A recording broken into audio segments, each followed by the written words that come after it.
さん、カイトです。ベスパーというゲームをご存知でしょうか。こちらは2021年7月30日にひっそりと Steam でリリースされたゲームになります。正直知っている方は少ないというか知らない人ばかりではないでしょうか。雰囲気抜群のこのゲームをクリアまでプレイしたんですけど、世界観を楽しめるパズルアクションでしたね。今回はリンボやインサイドのようなパズルアクションが好きな方向けにジャンルやストーリー、魅力を踏まえて簡単に紹介させていただきます。では早速やっていきましょう。まずジャンルになるのですが、画面切り替え型の横スクロールパズルアクションになります。私の紹介ではおなじみの横スクゲームであり、Android の主人公セブンを操作してベスパーという崩壊する惑星の謎を解き明かす感じです。機械というのがベースなので、環境ギミックを操作するというよりは設置してあるポイントでアクションを起こし難解を突破していく感じです。日本語訳見たいようなんですけど、会話などはなくて感覚で操作するので直感が大事かなと。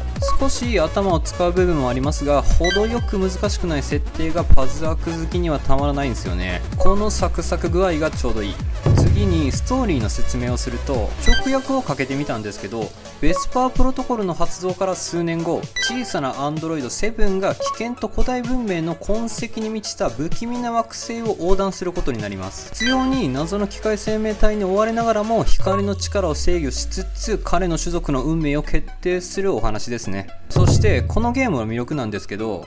1、場面切り替え横スクロールパズルアクション。通常の横スクロールだとキャラと同時にステージ全体も移動するのですが、珍しく1場面ごとに切り替わっていくシステムを採用しています。キャラが画面外に出ると次の画面というように真新しさを感じることができ、切り替えた瞬間に様変わりのステージを見た時は、この世界観なんやねんと思わず言ってしまいましたね。2、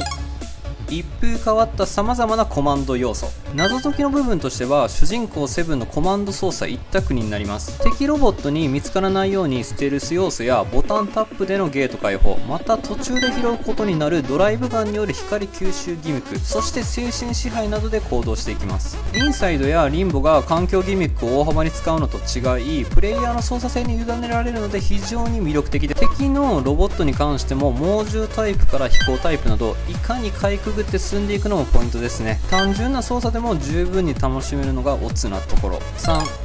ベスパーという惑星。古代文明の痕跡に満ちたという惑星ベスパー。人間社会を感じ取れる表現や舞台、古代遺跡、そして南極で激しい戦いがあったかのような描写が推測させられる部分かなと。ところどころに謎解きがない箇所で背景を大きくクローズアップしてわざわざ見せる場面もありました。そのあたりは開発組は重要視しているのではないかと感じ取られましたね。途中でセブンと同じような人種が暮らしている街などもあり、謎に謎を呼ぶ世界設定が何とも言えないディストピア。こういうゲームがなぜか中毒性が湧くんですよね。最高かよ。4、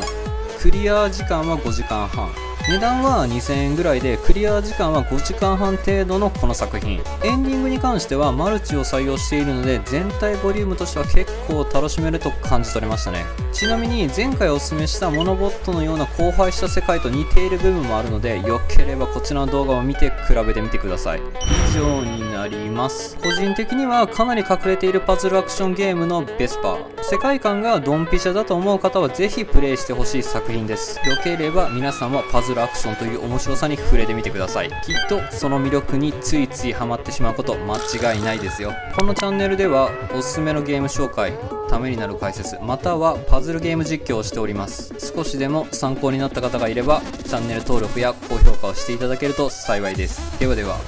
またの機会に。カイトでした。